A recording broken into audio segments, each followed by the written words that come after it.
میرے محترم بھائیوں، اللہ کے نبی صلی اللہ علیہ وسلم نے نبی کریم صلی اللہ علیہ وسلم کے صحابہ کے عقیدہ و ایمان کی، ان کے اعمال اور کردار کی تعریف کرتے ہوئے فرمایا، میرے صحابہ نے اپنی زندگی میں جو 1 سا یا آدھا سا، 1 مد یا آدھا مد جو اناج غلہ اللہ کے راستے میں صدقہ خیرات کیا ہے، آج اگر تم آج کے زمانے میں احد پہاڑ کے برابر بھی اللہ کے راستے میں سونا خرچ کرو، اس وقت بھی تم میرے نبی کے میرے صحابہ کے مقام تک نہیں پہنچ سکتے۔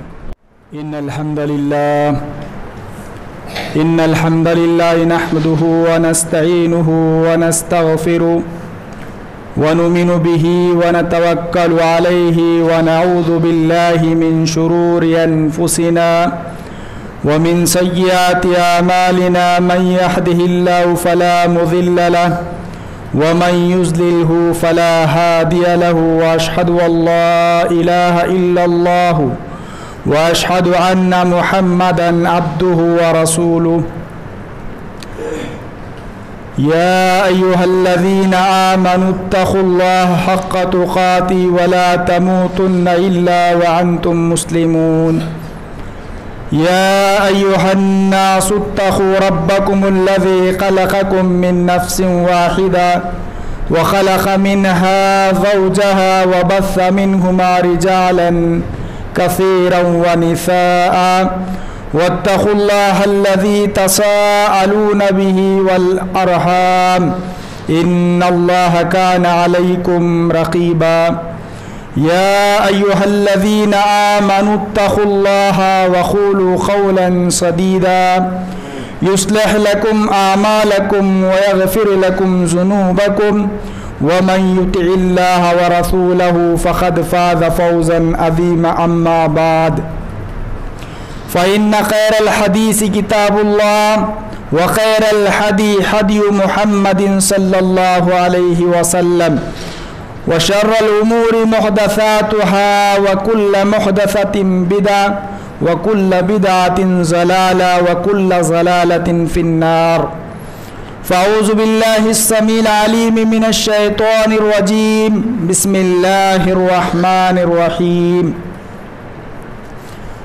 يا أيها الذين آمنوا اتقوا الله ولتنظر نفس ما قدمت لغد واتقوا الله إن الله خبير بما تعملون۔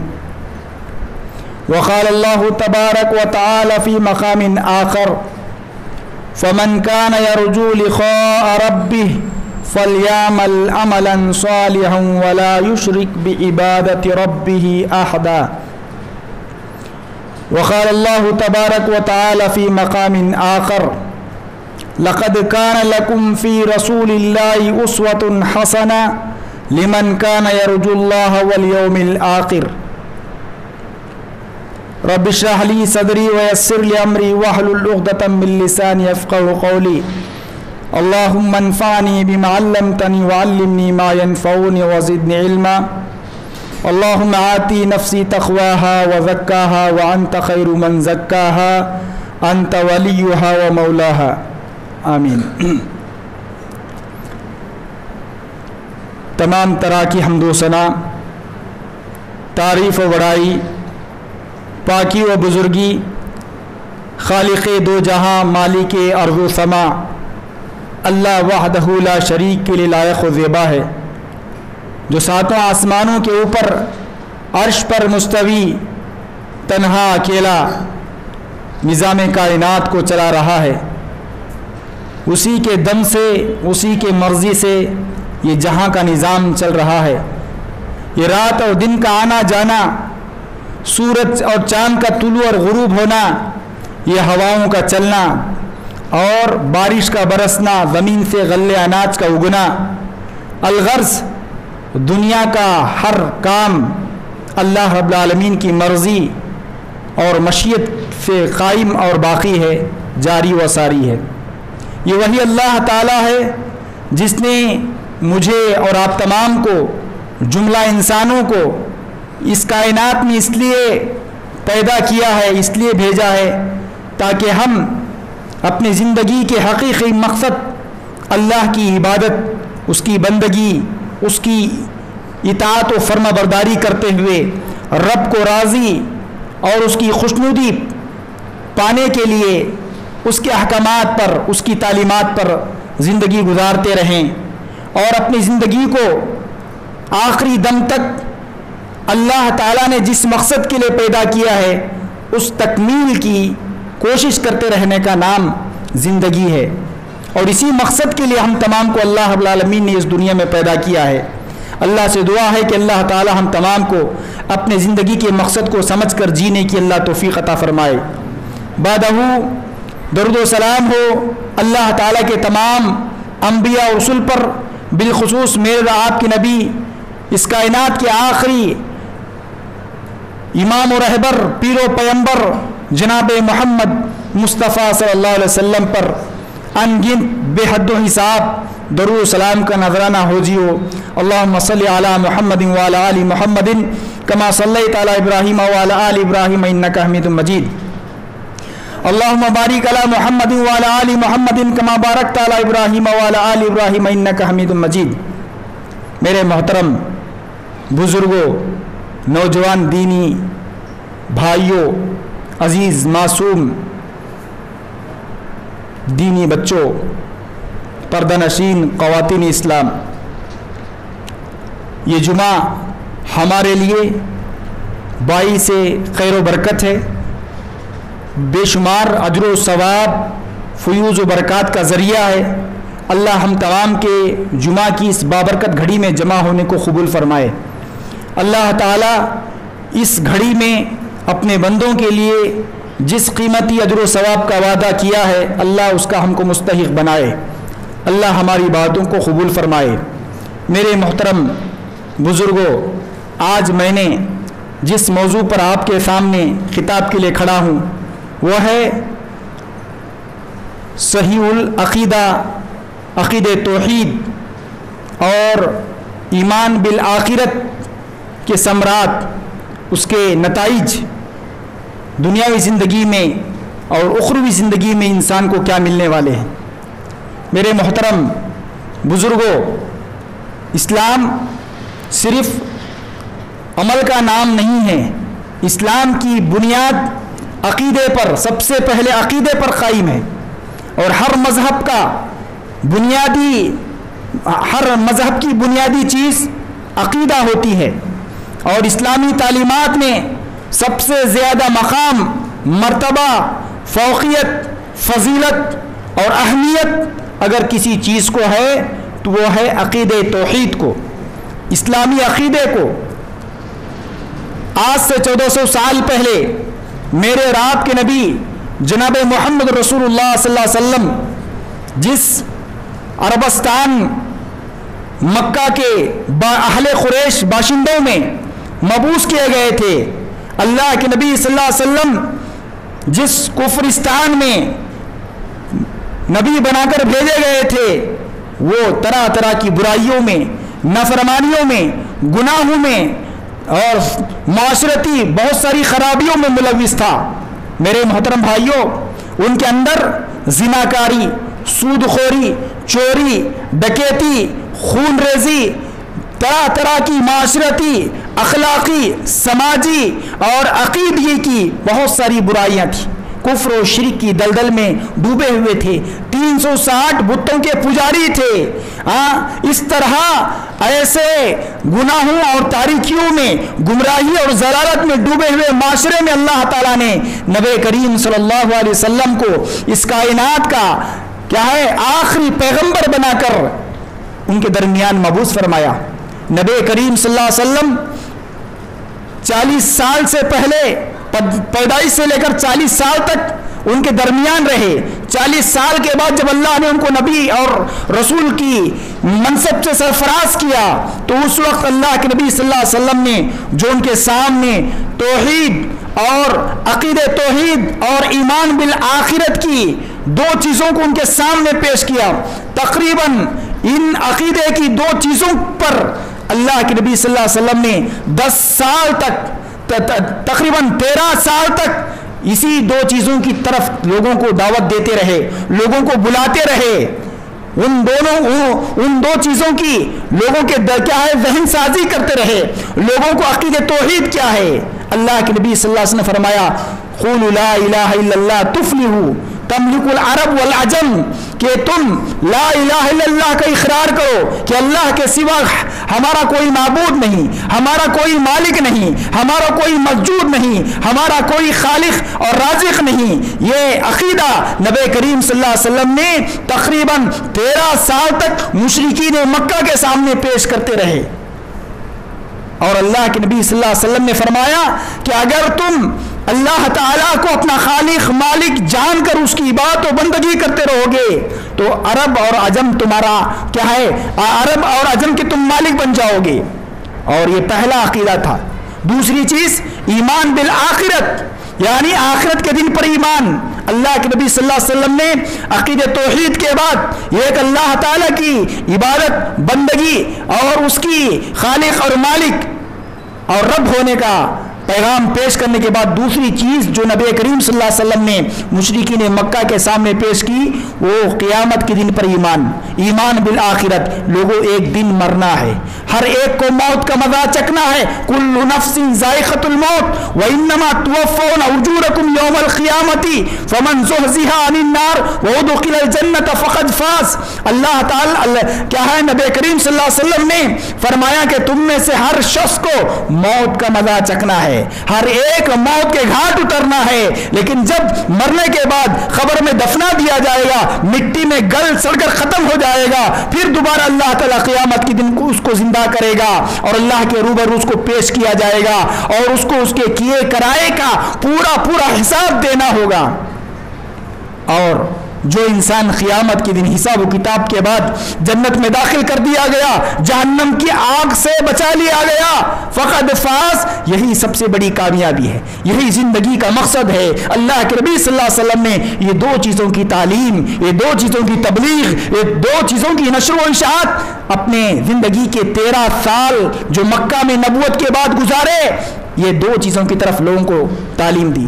مکہ میں نماز فرض نہیں ہوئی, روزہ فرض نہیں ہوا, حج فرض نہیں ہوا, اسلام کے دیگر احکامات فرض نہیں ہوئے, بلکہ نبی کریم صلی اللہ علیہ وسلم مدنی زندگی کے مقابلے میں مکہ کے اندر 13 سال تک اسی عقیدے کی ان کے درمیان رہ کر دعوت دی, ذہن سازی کی, ان کے دماغ میں اس دو عقیدوں کو راسخ کیا, مضبوط کیا. میرے محترم بھائیوں, نبی کریم صلی اللہ علیہ وسلم کی اس محنت اور اس کوشش کا نتیجہ یہ ہوا کہ ایک ایسی بزدل قوم جو کفر میں, شرک میں, معاشرتی برائیوں میں, اخلاقی خرابیوں میں, حرام خوری میں, حرام کاری میں, بہت ساری برائیوں میں مبتلا تھی, ایسی قوم نبی کی 13 سالہ عقیدہ توحید ایمان بالآخرت کی اس تبلیغ پر اور ان دو چیزوں کی ذہن سازی پر ایک ایسی جماعت تیار ہوئی کہ پورے عرب پر غالب آ گئی, پورے عرب پر غالب آ گئی. اور ان دو عقیدوں کی وجہ سے وہ ہر ظلم کو برداشت کرتی رہی اور کافروں اور کافروں مشرکوں کی جانب سے ہونے والی آزمائشوں پر, سختیوں پر, تکلیفوں پر وہ کیا ہے صبر اور ثابت قدمی کے ساتھ اسلام پر, ایمان پر قائم رہے, ڈٹے رہے. یہ عقیدے توحید کا اثر ہے کہ عقیدے توحید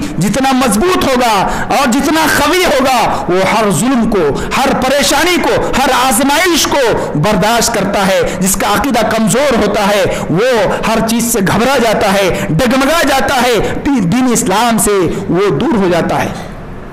میرے محترم بھائیوں, اور نبی کریم صلی اللہ علیہ وسلم کی ان دو عقیدوں پر محنت کی وجہ سے اللہ تعالیٰ نے نبی کریم صلی اللہ علیہ وسلم کے اوپر ایمان لانے والے صحابہ کا اتنا بڑا مقام, اتنا بڑا درجہ اور اتنی بڑی فضیلت عطا فرمائی ہے کہ اللہ تعالیٰ خود قرآن کریم میں فرماتا ہے فَإِنْ آمَنُوا بِمِثْلِ مَا آمَنْتُمْ بِهِ فَقَدْ اهْتَدَوْا. سورہ بقرہ میں اللہ نے صحابہ کی تعریف کرتے ہوئے نبی پر ایمان لانے والے, نبی کے کلمہ پڑھ کر ان کو اپنا نبی رسول ماننے والے صحابہ کی اللہ نے تعریف کی اور ان کو ایک نمونہ, ایک اسوہ بنا کر قیامت تک آنے والے تمام انسانوں کے سامنے پیش کیا. کہا کہ تم ویسے ایمان لاؤ جیسے نبی کے صحابہ ایمان لائے، تم ایسے اپنے عادات، اخلاق اور اپنے رہن سہن، زندگی کے اعمال اور اطوار کو اپناؤ جس طرح نبی کریم صلی اللہ علیہ وسلم کے صحابہ نے اپنایا تھا۔ فَإِنْ آمَنُوا بِمِثْلِ مَا آمَنْتُمْ بِهِ فَقَدِ اهْتَدَوْا، اگر تم ویسا عقیدہ، ویسا ایمان، ویسے اخلاق، ویسے اعمال اور ویسی زندگی اپنی بناؤ گے جیسے نبی کے صحابہ نے اپنی زندگی میں نبی کی تعلیمات پر عمل کرتے ہوئے اختیار کیا تھا، فَقَدِ اهْتَدَوْا، تو تم ہدایت یافتہ ہو جاؤ گے، تم دنیا میں کامیاب ہو جاؤ گے۔ اور اللہ تعالیٰ نے بس اتنا ہی نہیں، نبی کریم صلی اللہ علیہ وسلم کے صحابہ کے ایمان، عقیدے، اعمال اور اخلاق کی تعریف کرتے ہوئے فرمایا رضی اللہ عنہم ورضوا عنہ، اللہ تعالیٰ نبی پر ایمان لانے والے صحابہ سے راضی اور صحابہ اللہ سے راضی۔ میرے محترم بھائیوں، اتنا اللہ کی رضامندی، اللہ کی نعمتوں میں اور اللہ تعالیٰ کی جنت سے بڑھ کر جو سب سے بڑی نعمت ہے وہ اللہ کی رضامندی، اللہ کی رضامندی سے بڑھ کر نہ جنت ہے نہ جنت کی نعمت ہے۔ تو دنیا ہی میں اللہ تعالیٰ نے نبی کریم صلی اللہ علیہ وسلم پر ایمان لانے والے صحابہ کی جماعت کے لیے یہ اعلان کر دیا کہ اللہ ان سے راضی اور وہ اللہ سے راضی۔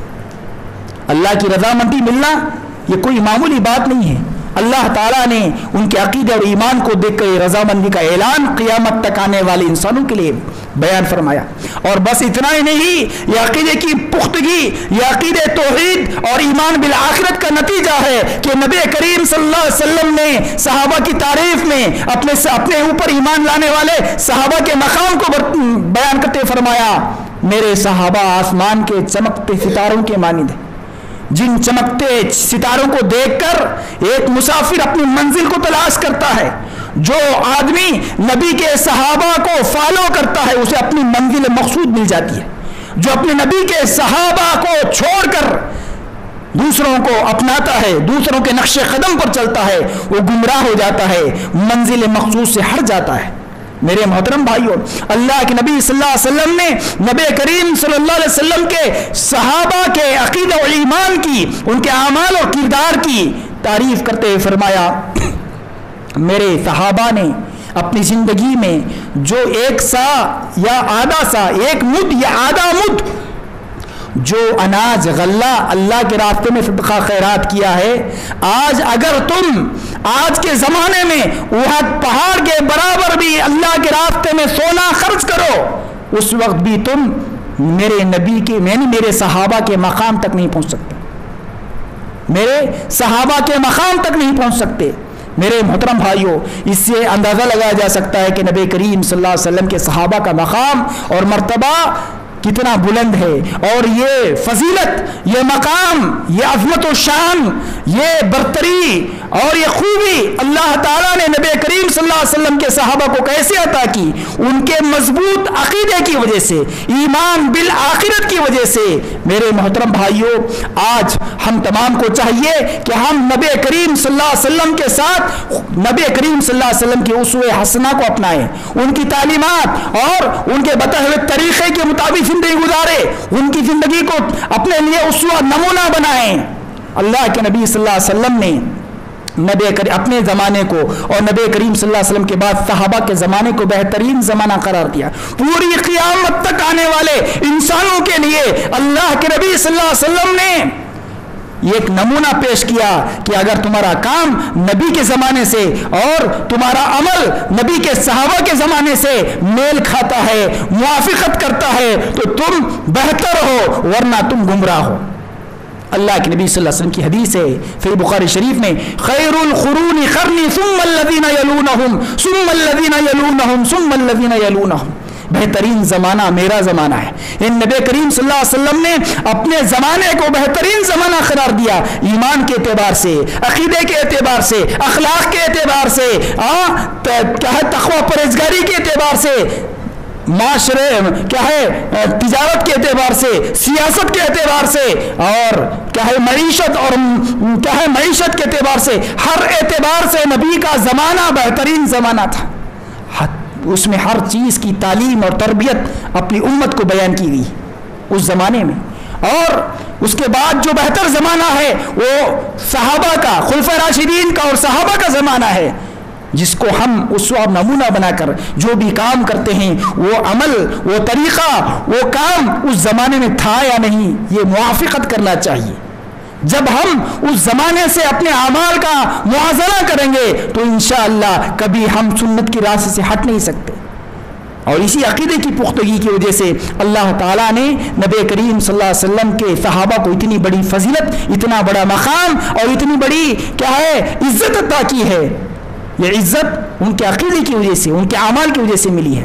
اور جس انسان کا عقیدہ کمزور ہوتا ہے، جس معاشرے میں کفر و شرک، بدعت و خرافات، رسم و رواج رچ بس جاتے ہیں، وہ انسان عقیدہ توحید کی کمزوری کی وجہ سے، کفر و شرک میں ڈوبنے کی وجہ سے ان کے اندر اعمال صالحہ کی کمی اور اعمال صالحہ سے تغافل اور اعمال صالحہ کے ادائیگی میں سستی کاہلی پائی جاتی ہے۔ میرے محترم بھائیوں، نبی کریم صلی اللہ علیہ وسلم کے صحابہ کی زندگی کو اٹھا کر پڑھیے۔ نبی کریم صلی اللہ علیہ وسلم کے صحابہ کیسے عمل والے تھے، کیسے اخلاق والے تھے، کیسے عمل کے پختے تھے۔ آج ہم ہر چیز جانتے ہیں لیکن ہماری زندگی میں عمل بہت کم ہے۔ صرف 5 وقت کی نماز پڑھ لینے سے انسان سچا مسلمان نہیں بن جاتا۔ انسان کی زندگی میں، مسجد میں ہو، گھریلو زندگی میں ہو، بازار میں ہو، سیاست میں ہو، سماج میں ہو، جہاں بھی رہے وہ اللہ اور اس کے رسول کی بتائی ہوئی تعلیمات کو، ان کے بتائے ہوئے اسوہ حسنہ کو اپنائیں۔ اسی کا نام دین ہے، اسی کا نام ایمان ہے، اسی کا نام اعمال صالحہ ہے۔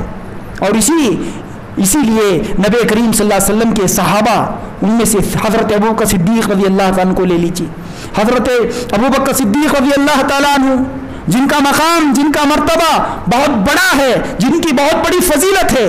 اللہ کے نبی صلی اللہ علیہ وسلم ایک مرتبہ رات کے اندھیرے میں آسمان کی طرف نگاہ اٹھا کر دیکھا کہ آسمان میں چمکتے ستارے ہیں، آسمان میں چمکتے ستارے ہیں۔ ان ستاروں کو دیکھ کر حضرت عائشہ صدیقہ رضی اللہ تعالیٰ عنہا سے کہا کہ عائشہ، یہ جو آسمان میں چمکتے ستارے ہیں، یہ چمکتے ستاروں کے برابر حضرت عمر بن خطاب کی نیکیاں ہیں۔ یہ کہتے ہی اللہ کے نبی صلی اللہ علیہ وسلم سے ام المومنین حضرت عائشہ پوچھتی ہیں کہ اللہ کے رسول، میرے باپ ابوبکر صدیق رضی اللہ تعالیٰ عنہ کے نیکیوں کا، ان کے اعمال کا کیا حال ہے؟ اللہ کے نبی صلی اللہ علیہ وسلم نے فرمایا، اے عائشہ، یہ آسمان میں جو چمکتے ستارے نظر آ رہے ہیں، جس کو نہ کوئی گن سکتا ہے، کوئی شمار کر سکتا ہے، لا تعداد ستارے، جن ستاروں کی تعداد کے برابر 24 گھنٹے دن اور رات میں حضرت ابوبکر صدیق رضی اللہ تعالیٰ کی ایک دن کی نیکیاں۔ میرے محترم بھائیوں، کتنا بڑا مقام، کتنے اعمال کرتے ہوں گے، کتنی نیکیاں کرتے ہوں گے، کیسے عمل کی ان کے اندر فکر تھی، عمل کا جذبہ تھا اور عمل میں آگے تھے۔ اللہ کے نبی صلی اللہ علیہ وسلم نے دن اور رات میں ہونے والے اعمال کو آسمان کی چمکتے ستاروں کی تعداد کے برابر بتلایا۔ میرے محترم بھائیوں، کتنی نیکیاں کرتے ہوں گے۔ ایک مرتبہ حضرت ابوبکر صدیق رضی اللہ تعالیٰ عنہ نبی کریم صلی اللہ علیہ وسلم کی مجلس میں بیٹھے ہوئے تھے۔ اللہ کے نبی صلی اللہ علیہ وسلم نے اپنے صحابہ سے پوچھا، آج تم میں سے کوئی روزے دار ہے؟ تو حضرت ابوبکر صدیق نے کہا کہ اللہ کے رسول، میں آج روزے سے ہوں۔ اور پھر اللہ کے نبی صلی اللہ علیہ وسلم نے پوچھا پورے مجمع سے، پورے صحابہ سے، آج تم میں سے کوئی کسی غریب کو کھانا کھلایا ہے، کسی مسکین کو کھانا کھلایا ہے؟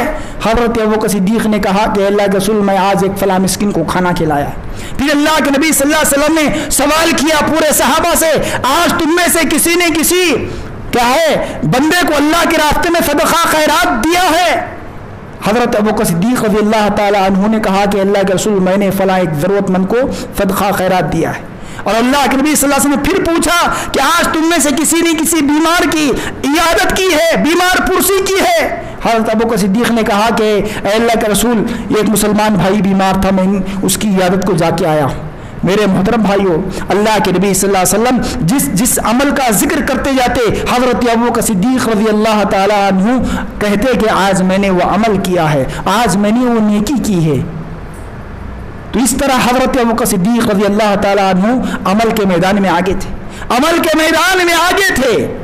اور حضرت ابوبکر صدیق رضی اللہ تعالیٰ عنہ اور صحابہ کے سامنے اللہ کے نبی صلی اللہ علیہ وسلم نے کہا کہ جنت کے 8 دروازے ہیں، یہ باب الصلاۃ، باب الریان، باب الجہاد، باب الزکات، اس طرح 8 دروازے ہیں، لیکن قیامت کے دن ایک خوش نصیب انسان ایسا بھی ہوگا جس کو جنت کے 8 دروازوں سے بلایا جائے گا، اسے ویلکم کیا جائے گا، اسے دعوت دی جائے گی کہ اللہ کے بندے تو اس جنت کے دروازے سے داخل ہو جا۔ جنت کے 8 دروازوں سے اللہ تعالیٰ کے فرشتے بلائیں گے۔ اللہ کے نبی صلی اللہ علیہ وسلم نے فرمایا کہ اللہ کے رسول کون سا خوش نصیب انسان ہے، وہ کون سا خوش نصیب انسان ہے جس کو جنت کے 8 دروازوں سے بلایا جائے گا۔ اللہ کے نبی صلی اللہ علیہ وسلم نے ان کے سوال کا جواب دیتے فرمایا کہ مجھے امید ہے کہ ان میں تم ہوں گے، مجھے امید ہے کہ ان 8 دروازوں میں سے جس کو بلایا جائے گا ان میں سے تم ہوں گے۔ میرے محترم بھائیوں، کتنا بڑا مقام تھا ابو بکر صدیق رضی اللہ تعالیٰ عنہ کا کہ جنت کے 8 دروازوں سے ان کو بلایا جائے گا۔ اللہ کے نبی صلی اللہ علیہ وسلم نے ان کے لیے اتنی عظیم خوشخبری سنائی ہے، اور حضرت ابو بکر صدیق رضی اللہ تعالیٰ عنہ حرام و حلال کا بہت زیادہ پاس و لحاظ کرتے تھے، کئی دن کے بھوکے تھے، ان کا غلام کیا ہے ان کے پاس دودھ کا ایک پیالہ لایا اور پیش کیا، حضرت ابو بکر صدیق رضی اللہ تعالیٰ عنہ بھوک کی شدت میں سوچے سمجھے بغیر پی لیا۔ جب ان کے غلام نے کہا کہ یہ مجھے زمانے جاہلیت میں کیا ہے جوتیشی کا کام کرنے کی وجہ سے ہاتھ کی ہتھیلی دیکھ کر ایک شخص کی اس کے مستقبل کو اس کی تقدیر کو بتانے کے وجہ سے مجھے اس نے اپنے تحفے میں پیش کیا تھا، یہ سننا تھا، تو حضرت ابو صدیق رضی اللہ عنہ جو دودھ پی لیا تھا اس کو اپنے منہ میں ڈال کر قے کر دیتے، پورا دودھ اپنے معدے سے نکال کر پھینک دیتے ہیں۔ میرے محترم بھائیوں، یہ تقوی پرہیزگاری تھی، یہ حلال و حرام میں تمیز تھی، یہ اعمال صالحہ کا جذبہ تھا۔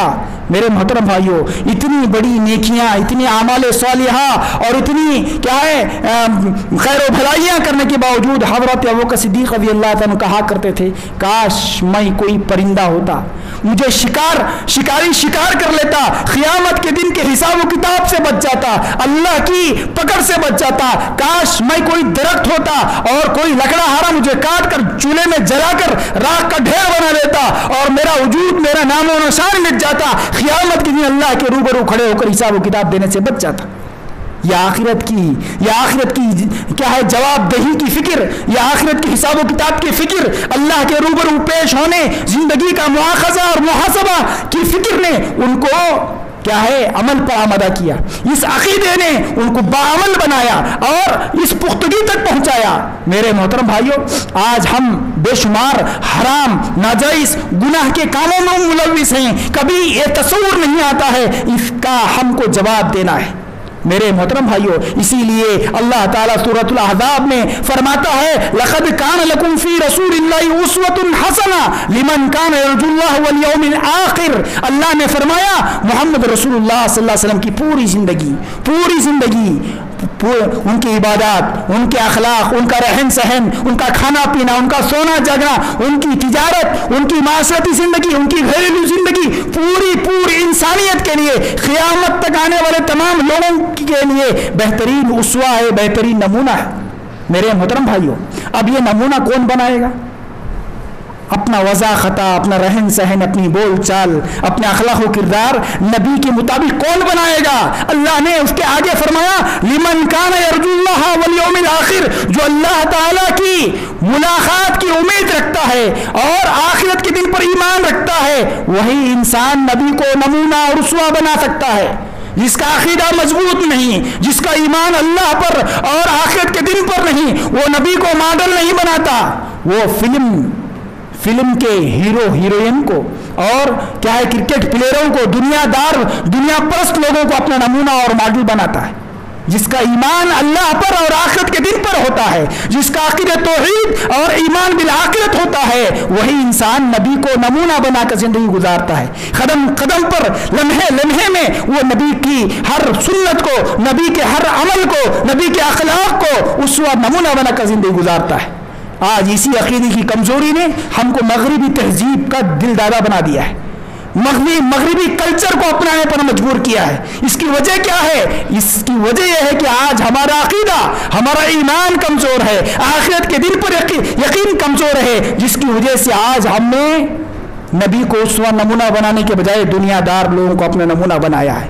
اس لیے ہم تمام کو چاہیے، اسلام کی بنیادی چیز عقیدہ ہے، اسلام کی روح عقیدہ ہے، اسلام کی جان عقیدہ ہے. اس عقیدے کو سمجھنے کی ضرورت ہے.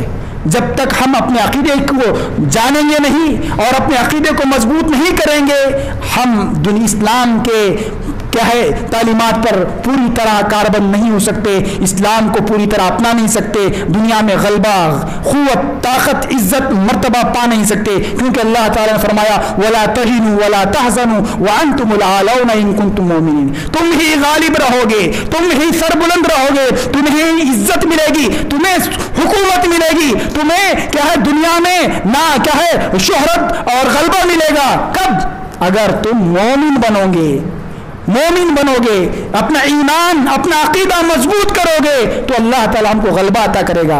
آج پوری انسانیت، پوری مسلم قوم شرک میں، کفر میں، بدعت میں، خرافات میں، رسم و رواج میں، دنیاوی چیزوں میں ملوث ہے، جس کی وجہ سے آج مسلمان مغلوب ہے.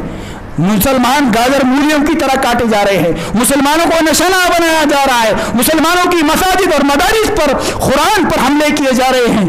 اس کی وجہ یہ ہے کہ آج مسلمان اپنے عقیدے میں کمزور ہے، مسلمان خوف زدہ ہے، مسلمان بزدل بنتا جا رہا ہے، مسلمانوں کی غیرت مر چکی ہے. اس کی وجہ ہمارا عقیدہ کمزور ہے. یہ چند باتیں تھیں جو آج کے اس خطبہ جمعہ میں نے آپ کے سامنے پیش کی ہے. اللہ سے دعا ہے کہ اللہ تعالی ہم تمام کو جب تک اس دنیا میں رکھے، مسلم معاشرے کو اسلامی صحیح عقیدے کو سمجھنے اور مضبوط عقیدے والا بننے اور اعمال صالحہ کو اپنانے کی اللہ توفیق عطا فرمائے. نبی کریم صلی اللہ علیہ وسلم اور نبی کریم صلی اللہ علیہ وسلم کے صحابہ کو اسوہ نمونہ بنا کر ان کی طرح زندگی بسر کرنے، ان کی طرح اپنے اخلاق اور اپنے اعمال اور اپنے عقیدے کو بنانے کی اللہ توفیق عطا فرمائے. ہماری زندگی میں اب تک جو کوتاہیاں، غفلت اور سستی ہوئی ہے اللہ درگزر فرمائے. آنے والی زندگی کو بہتر اور اچھے طریقے سے گزارنے کی توفیق عطا فرمائے. اللہ تعالی ہم تمام کو سچا پکا مسلمان بنائے. جب ہمارا خاتمہ اس دنیا سے ہو تو ہم کو آخری کلمہ لا الہ الا اللہ ہماری زبان پر جاری و ساری فرمائے. آمین. وآخر دعوانا الحمدللہ رب العالمین.